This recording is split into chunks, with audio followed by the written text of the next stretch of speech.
Welcome to Rebel Tribe After Hours. Yes, this is the Rebel Tribe After Hours podcast. There is no interview, there's no agenda. We're just having a conversation. Two friends sitting down with coffee or martinis, whatever.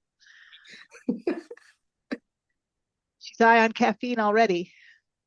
Yeah, I'm still drinking a bunch of Mountain Dew, so These after hours conversations look a little different every week. Sometimes they're about faith and spirituality. Sometimes they're about creativity.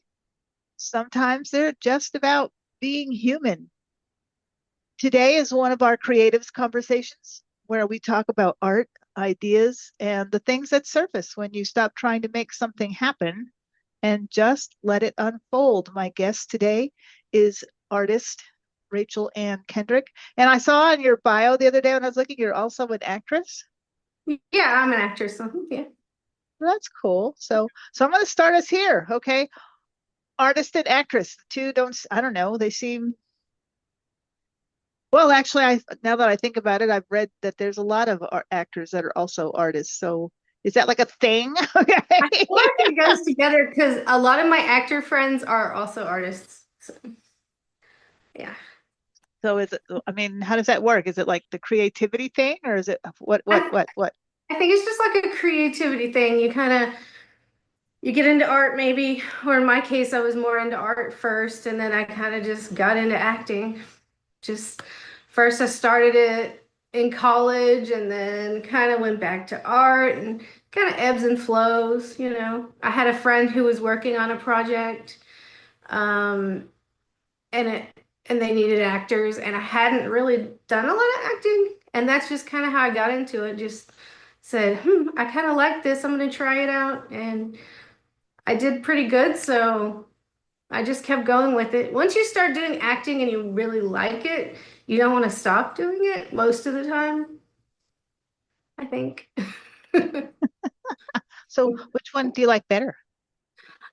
It's hard to really it's hard to know which one I like better. I like both of them the same, I think. I think it's just another way of putting that creative energy out into the world. So it's not like there's really a favorite, really.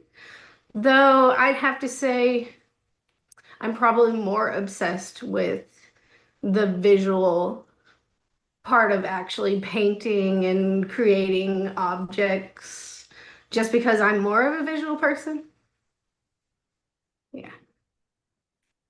So tell us about the piece behind you because it caught my Oh, eye right away because it's very, very bright. I like it. Some of your stuff is, it's a good word for it. I don't know a good word for it. It's all different. I'll give you that. Okay.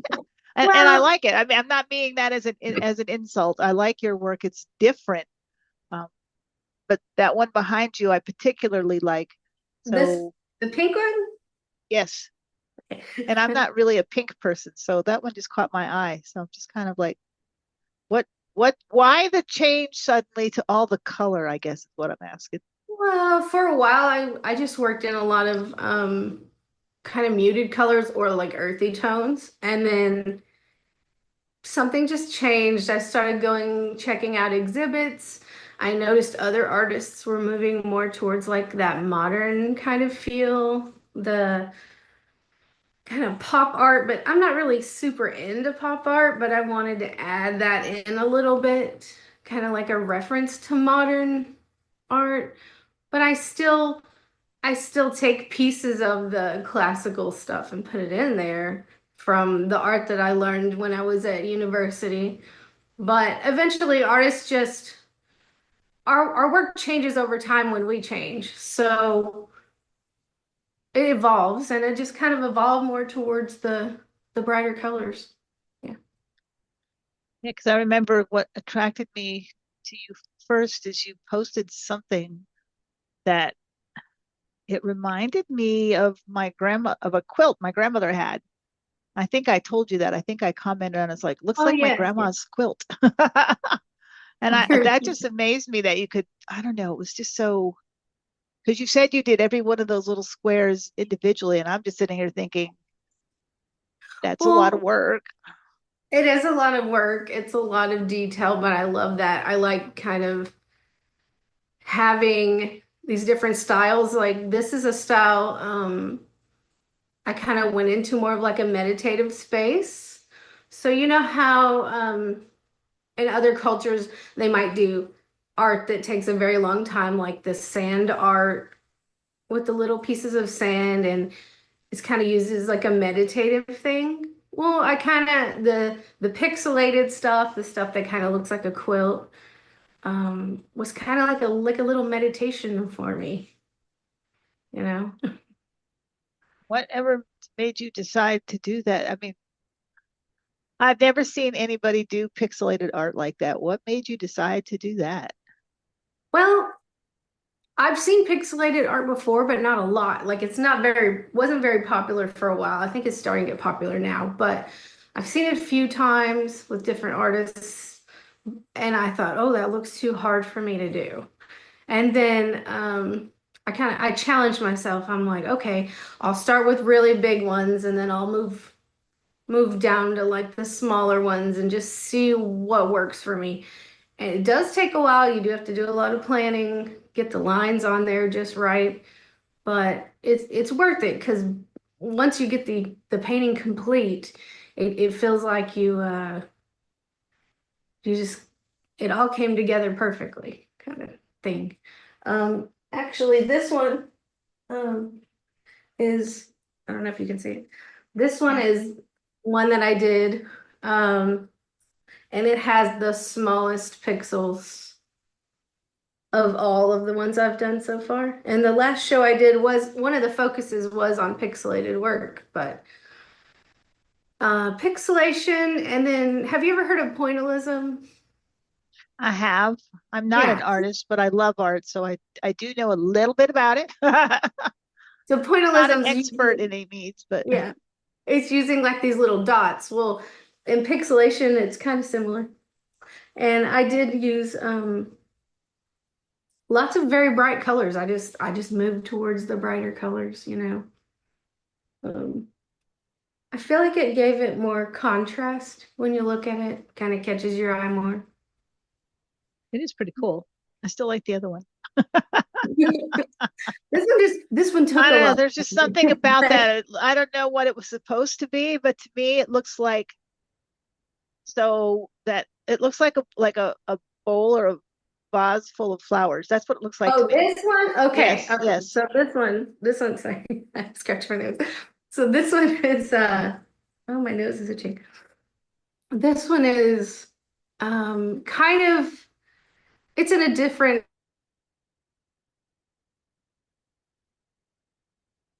Oh, like a mixture of pop art and then surrealism and then expressionism. So the color is very pop art modern. And then the the lines are more kind of expressionistic, and the subject matter is more surreal. So do you want me to show you a little closer to the camera? Sorry, I think my camera moved.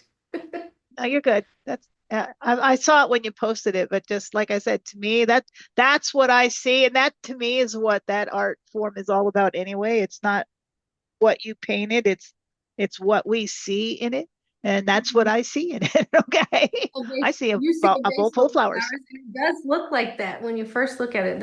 It does, yeah, definitely.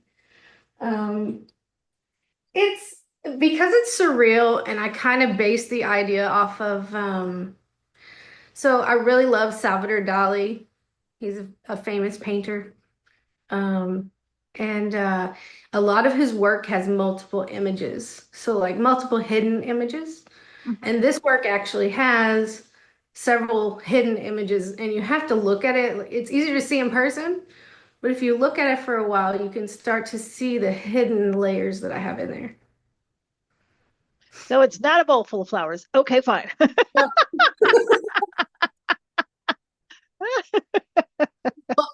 But I mean, from a distance, if you were let's say it was in a hallway and you're walking past it, you might assume it's a bowl full of flowers. Yeah. Oh, yeah, it's not. Um, So I'll show you some of the secrets in it. How about Okay. that? Okay. Yeah. So I really like triangles. It's been kind of a reoccurring theme in my work lately. Um, the triangle shape and then like hidden triangles. Uh, so if you look right here, I don't know if you can see it. Hopefully you can. I've got a hidden triangle here. If you Oh, can kind of now see that you it. point it out, like, yeah. Yeah, see, but it takes a while to see it. There's one here too, but it's really hard to see. And if you really look really closely, there's one here too. But the lines, they're not really lines in some of it's negative space, making that shape. So when you first look at it, you're not going to see it. It's kind of an illusion kind of thing. But if you really look, you can see that there's some hidden in there, like up here. If you look and you really look, you can see that there's kind of a hidden in there. Do you see it? Yeah. So it is a vine. You did get the part where it's like a type of plant or something, but it's a vine. But coming out of the vine are these little shapes that are actually feathers. No, they're feathers, flowers. Feathers, yeah. And so some of the feathers look like vines and flowers too, though. They're supposed to. Yeah. So you've got like this one looks a lot like a scorpion. This one looks, like a wing. And you've got just, I wanted things that kind of suggested like maybe lizards or animals or bird wings. So it's kind of a fusion of like this feeling of flowers, but also other kinds of animals and stuff like that. So, So I've seen some of your early stuff. That robot thing that you posted, I was like, that's just creepy, freaky. That's just oh creepy. yeah. It is creepy. It was supposed to be a little bit creepy, but It was creepy. probably what made it creepy was the teeth. Yeah, the I teeth kind of, from a yeah. mold of my own teeth, so it looks like real teeth. Yeah. The teeth were, yeah, the teeth. Okay. Most people don't know that it actually is a mold of my own teeth, so that's pretty interesting. But I've noticed that I don't know, your work seems to have shifted since even since I've known you, and I haven't really known you all that long. So are you going through like a transition period or something, or what's going on? Uh, I don't know. Like, what do you think shifted about it? I want to hear what you think. Why Well, why you feel that way, and then I'll tell you what I think. okay. Okay. Well, like I said, the one I saw with the quilt squares and Mhm. the and some of the other stuff seemed to be very more structured, I guess is the word I'm looking for. Like geometric. Yes. And now you seem to be a little more free and fluid. Hmm. So what I, for a little while, I don't know what it was, but I felt like I needed to kind of focus on just shape and color for a while because when I was in college and I learned how to make art, we did a lot of focus on like the form and the getting things exactly right. And I wanted to kind of go against everything I've been taught and just do like shape, color, that's it, and kind of work on that because I personally didn't feel like I had gotten color down the way I wanted to. So I started focusing on that for a little while. And then once I felt like, oh yeah, I think this is where I want it to be, then I kind of switched gears and said, okay, now that I've got the colors that I want to work with, now I need to figure out what shapes I want and how do I want it to feel. Because I know you can get kind of feeling from the geometric shapes, like Rothko, he has, the squares and everything. Mhm. But I just felt like it didn't have exactly the vibe I was going for, and so I switched back to the more organic shapes. Yeah. okay. If that makes Well, sense, does I'm that make glad. It did. I'm glad you did because I loved the one that looked like the quilt. I do, but I still, like I said, that one behind you is still my favorite. It really is. It for sale? It Is it is, for yeah, sale? it is. Yeah. Sweet. We'll I talk about did that keep a later. theme though. It is a square. Okay. I The guess other that one, kind of counts. the whole thing is a square. So what's going on with you like creatively right now besides transition from geometric? Did I? Yeah, we did. Hang on. The internet strikes again. She'll be back. Hang on. She will. She will. I hope. Maybe not. Ugh, there we are. Robot. You were gone for a bit. What did I say that you when what was the last thing you heard me say? That you were talking about the fact that it's a square, and then you were Oh, gone. okay. So ideas with ideas being different. Sometimes an artist, or this is in my opinion anyway, you can have an idea and it just happens all at once. Or you can have an idea and it slowly evolves over time. It like needs time to kind of incubate and you kind of sit with it a little bit and it might take a year for an idea to completely evolve into what it's supposed to be. Or for me that's what I feel like my art does sometimes. It kind of changes and evolves into what it's supposed to be. So like for example, the robot. Um, it took like 6 months to make that robot and it changed. Week by week, it looked completely different until it finally became what it was supposed to look like. So that was intentional. Yeah. Yes. I'm sorry, I'm just teasing. It is it's very well done. It's kind of I love you. I would not have that in my house. I know. I know. Oh, when I was first working on it, I didn't have it completely done. It didn't have the face on there, and it looked pretty creepy. And I was like, well, if I have maintenance come over to fix a light bulb or something, I'm gonna have to hide this, or they're gonna think I'm like weird.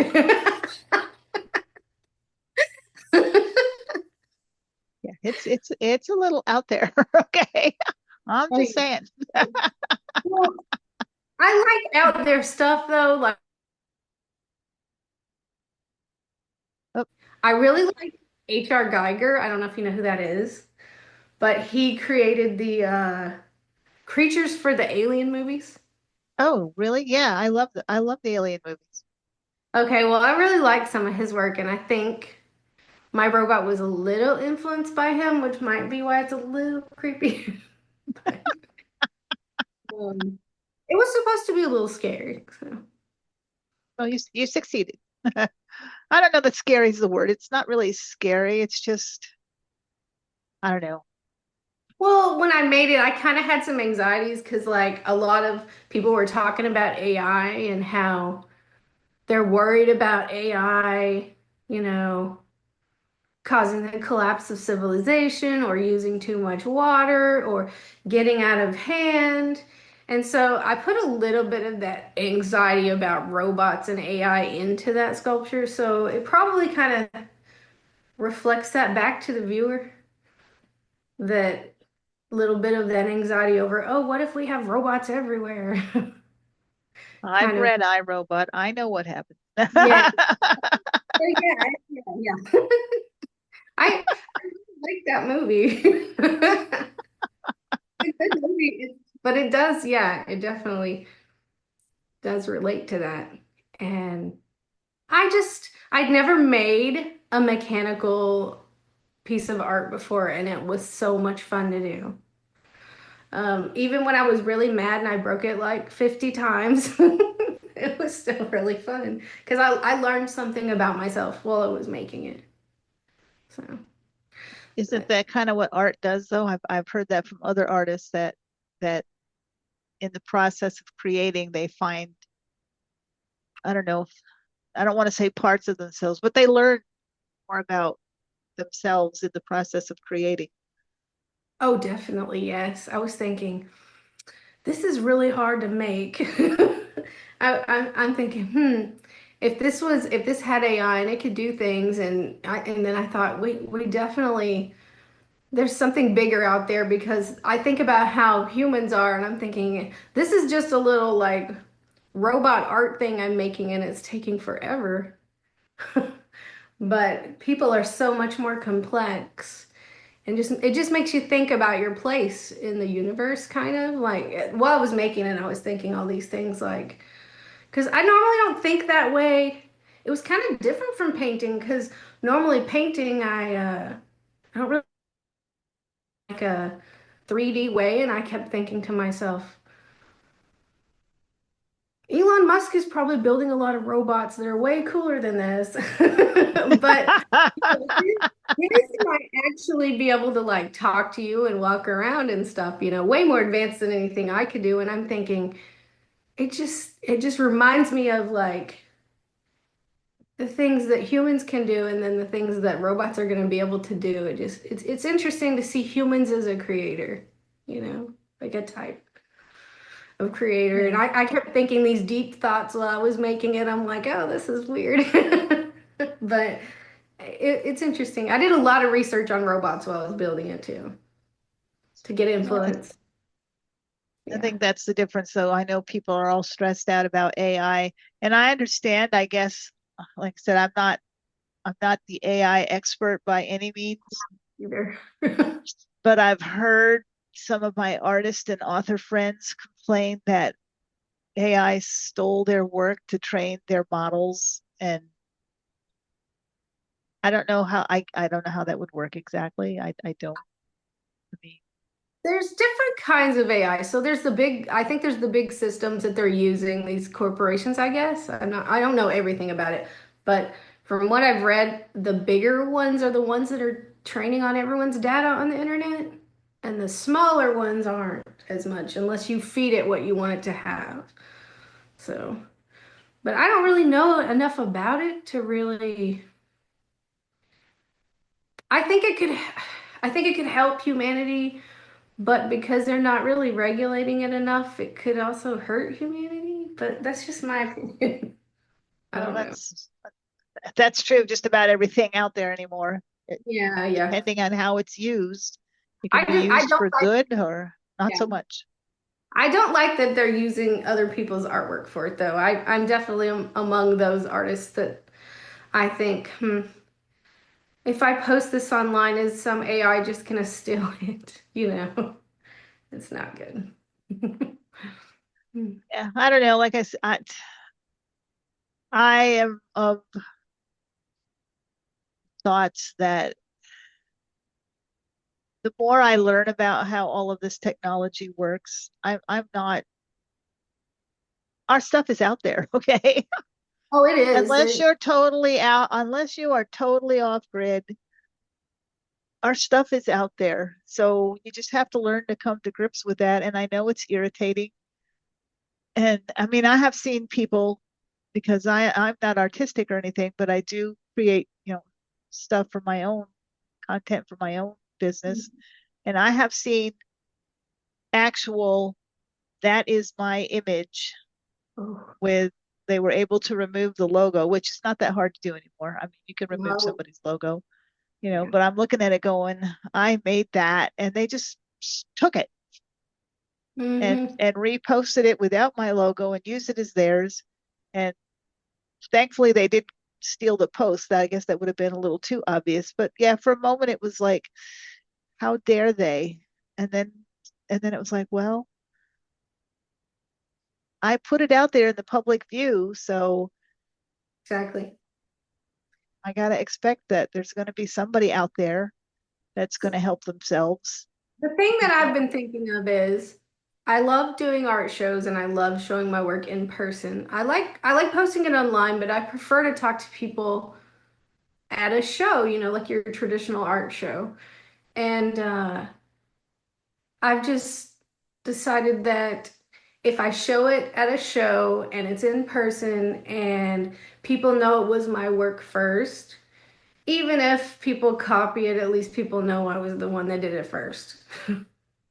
Yeah, nobody can copy your stuff anyway, exactly, I don't think. I mean, I know there's probably art forgers out there because apparently there's, very many copies of famous paintings that are hard to tell without a lot of effort. But still, I think there's something of the soul, I guess, that you put into it that's Oh, I missing. agree. I agree with that. Yeah.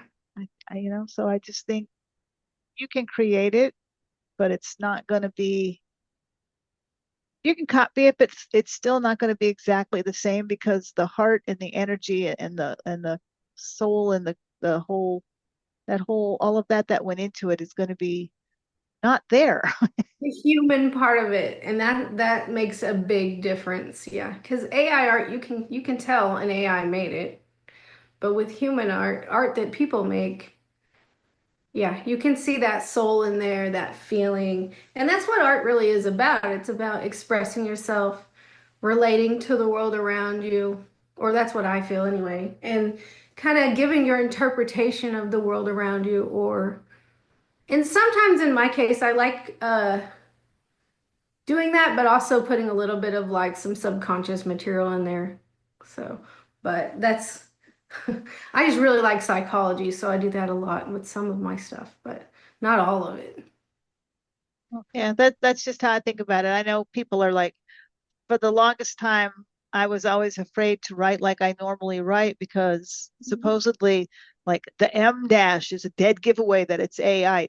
I use the M dash like candy, okay? It is my favorite punctuation mark because I speak and write in run-on sentences, and that little M dash is like that's my Wow. thing. And I had to really, for the longest time, I was like, oh my gosh, don't do that. They'll think it's AI. And then I was starting to look at things that were obviously AI written, and it's like, that's not how you tell. There are some of us that use the M dash all the time. How you tell is if you look at it and it's just cold and lifeless, you're reading it and it doesn't stir any emotion in you whatsoever. It was probably AI generated Oh because yeah, you they you can can't they tell. can't mimic that. They can't mimic that.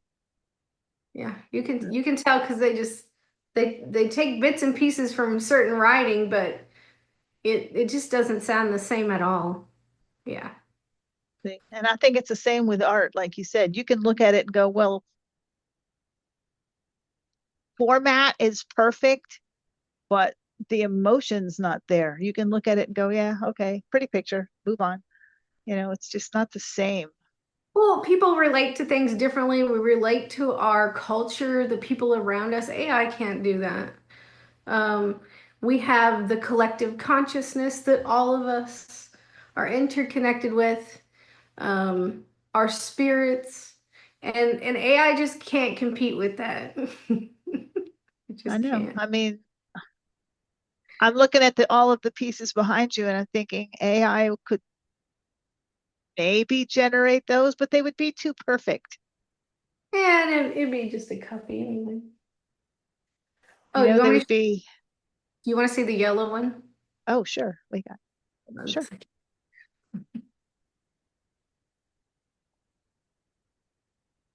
Okay. All right, sorry. Okay, so this is a very bright one too. It uses a little bit of a different color composition. Can you see it? Uh-huh. Okay. This one is supposed to be kind of like a door, but it also has that kind of expressive quality with the lots of different colors of paint and then the contrasting colors and everything.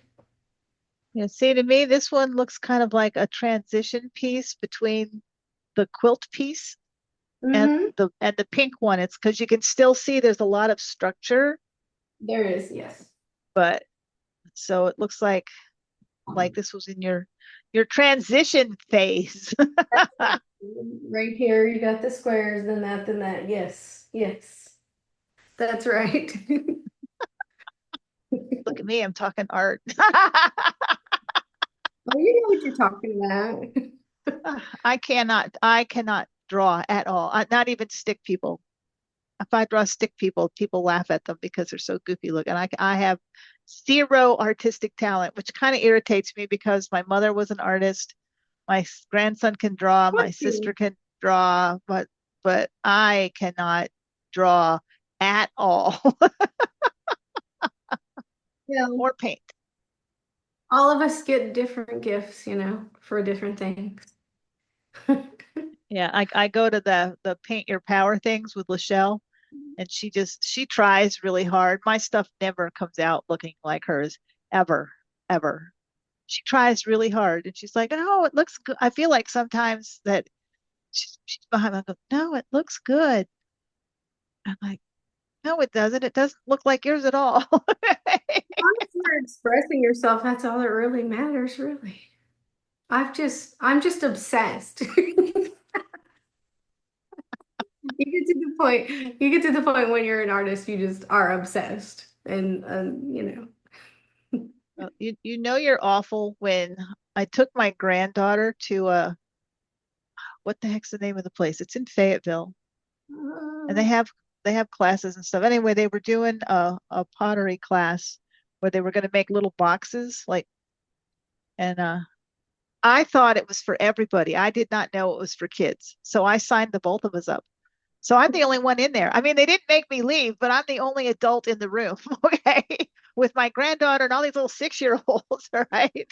And I'm making my little box, my little square. And I discovered after I was done that the top of the box does not fit on the bottom of the box. It's oh too small. no. And I'm sitting there trying to figure, and this little 6 year old, oh man, she just looks at me for a minute and she goes, "That's okay. You did your best. It Oh, still looks good." And I was just like, that's sweet. I know. I'm just like, how bad do you have to be that a 6 year old has to feel like she has to comfort you because it's that bad?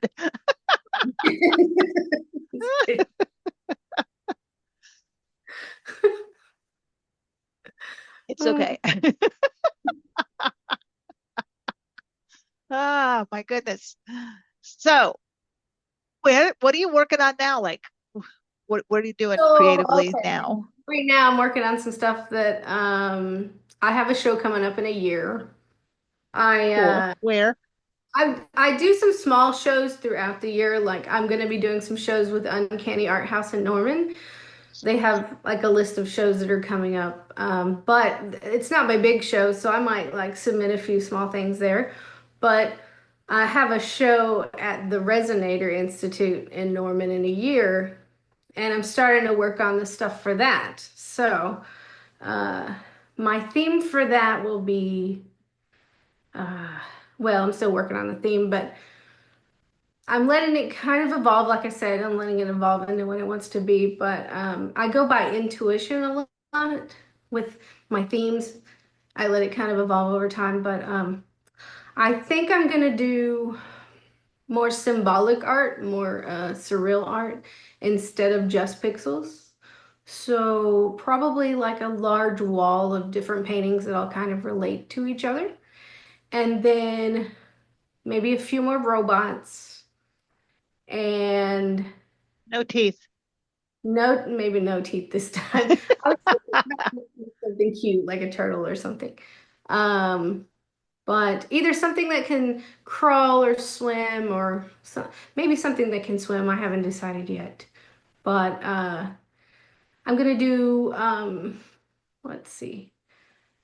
I don't know if I wanna I might make these I'm thinking about making these elaborate sculptures that look like things from nature. So like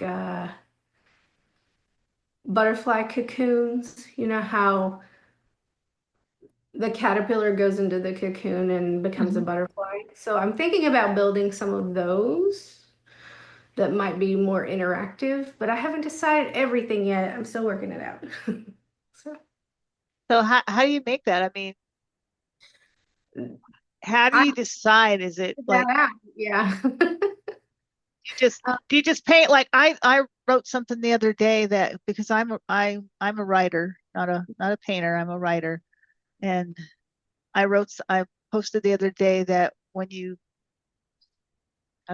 sit down to write, don't sit down with the words in your head. Sit Yeah, down and you write and the words just come, let it if kind of that flow. makes sense. Yeah, so is that, I mean, is that the same thing with your art? You may not stand in front of your canvas knowing exactly what you're going to do, but it just sort of flows out of you onto I've seen that with a couple others. It just kind of flows out of them onto the canvas. Okay, so here's my process, sort of. It Okay. changes sometimes depending. So last weekend I went to Crystal Bridges. So throughout the year, up until my big exhibit, I'll go to different museums and I'll look at the art. I'll just kind of take in the art. And I'll also get online and look through art too. And I'll just look at it and I'll just observe. And then I let that kind of seep into my brain. Things that I like, I'll get like reference colors or photos that I like of things and kind of put them around my house so that it's kind of in my space throughout the year while I'm working. So if I'm working on something that I want to do that looks kind of like a cocoon, I'll have like a picture of a butterfly or something that reminds me of it. And then I slowly let it kind of seep into my brain. Like I don't know how that works, but it works for me.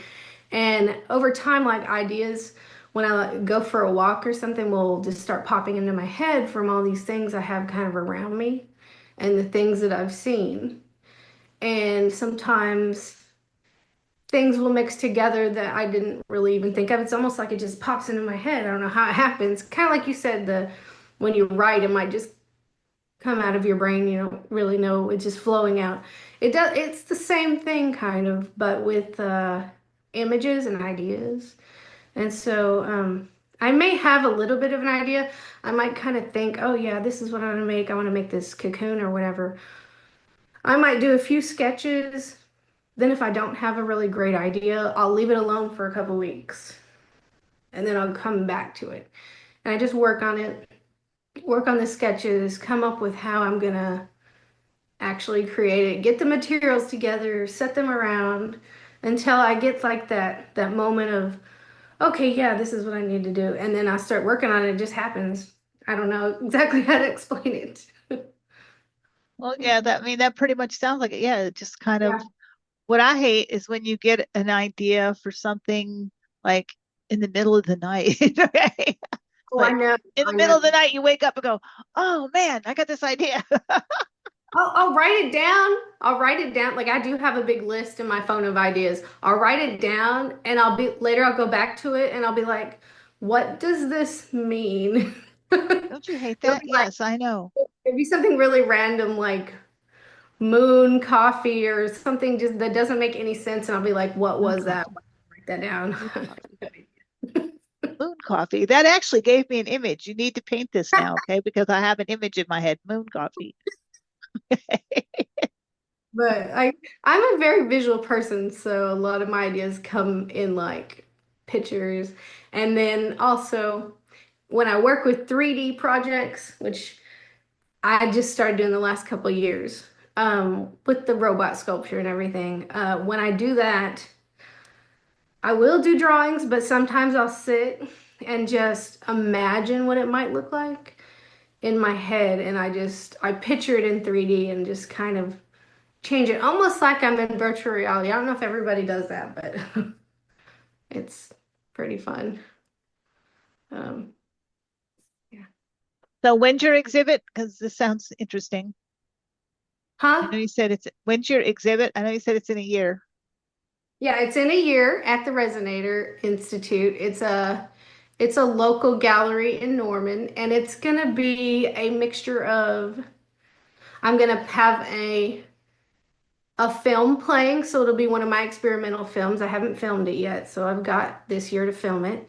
And then I'll be doing these little things that are kind of like artifacts, like from the film. So, like a cocoon and some other stuff. I don't want to give away everything, but um, And then, of course, there'll be lots of paintings. So it's going to be a mixture of like sound, uh, film, and art, just traditional art. So I'm kind of branching out um, into doing like a more immersive type of art show.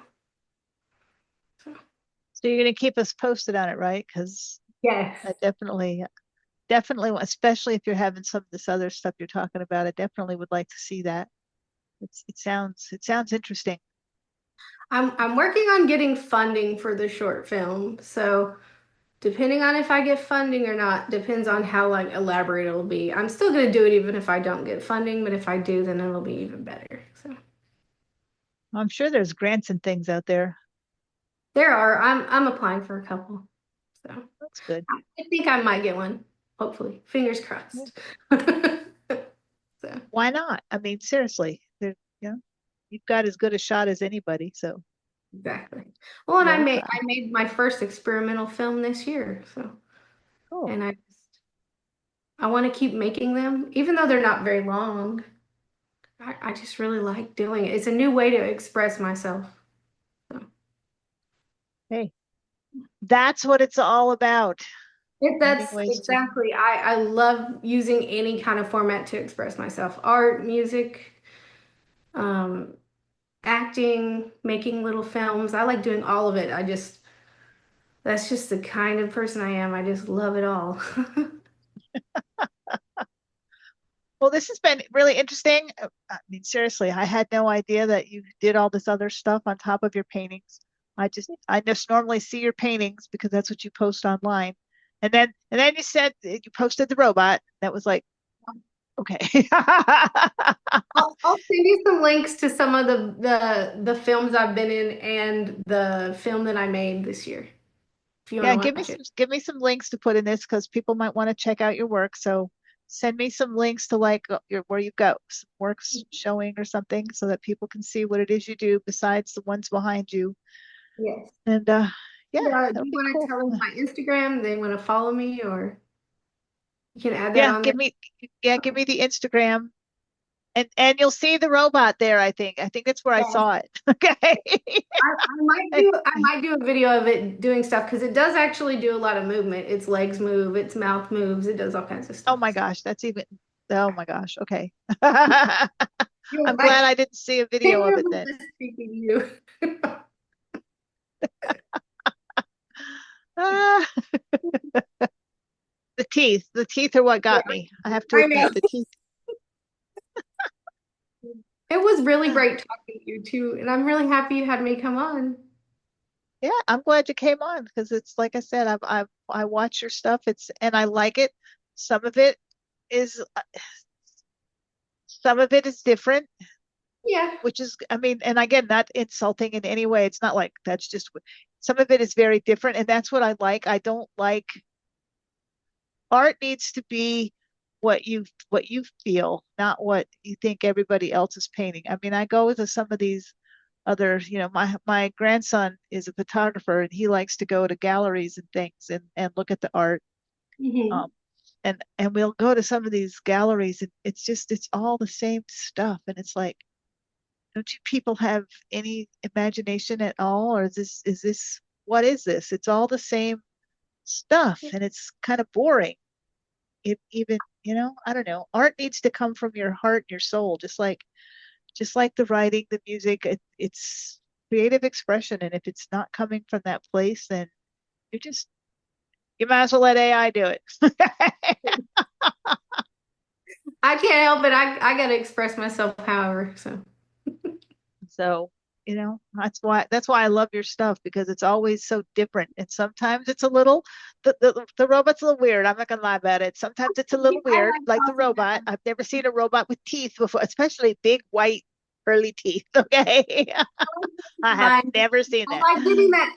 I'm gonna be honest. Sometimes I like getting that reaction and seeing it. I've done some shows where I went and I didn't let anybody know who I was, and I'd watch people look at my work, and I'm like, I like that reaction. So, So, but for the most part, your stuff is fun. It's colorful. It's fun. And you Hmm. can tell on some of the like the quilt one that like that looked, it reminded me so much of a quilt my grandma had, that Yeah. you can tell a lot of planning and work went into it, but it's still different and fun and colorful, and that's what I love about art. So Yeah. yes, that's why I wanted to talk to you, because and especially because I wanted to find out about the brain or the mind behind that robot. I wanted to know why would she make that robot have teeth? Yes, exactly. Okay. Why did she make the robot have teeth? We never did answer that question. Okay. So the teeth was one of the last I added to the robot. It wasn't planned. It wasn't gonna have teeth. But I liked how the jaw was working and I liked how I was getting the mouth to open and close. And when I was doing that, I was like, I think it needs teeth. And I just added teeth. So Okay, yeah, I guess that works. Okay. nothing super deep. And on All that note, we're going to let you all go with this right. visual in your head of a robot with big white shiny teeth. Yo. Okay. And you can think about that for the rest of the night. Okay. So this has been Rebel Tribe After Hours. There's no takeaway, there's no lessons, there's just real conversation about robots with teeth. If you enjoyed it, you're welcome here. And if you didn't, feel free to scroll on by. And thanks for spending a little after hours time with us.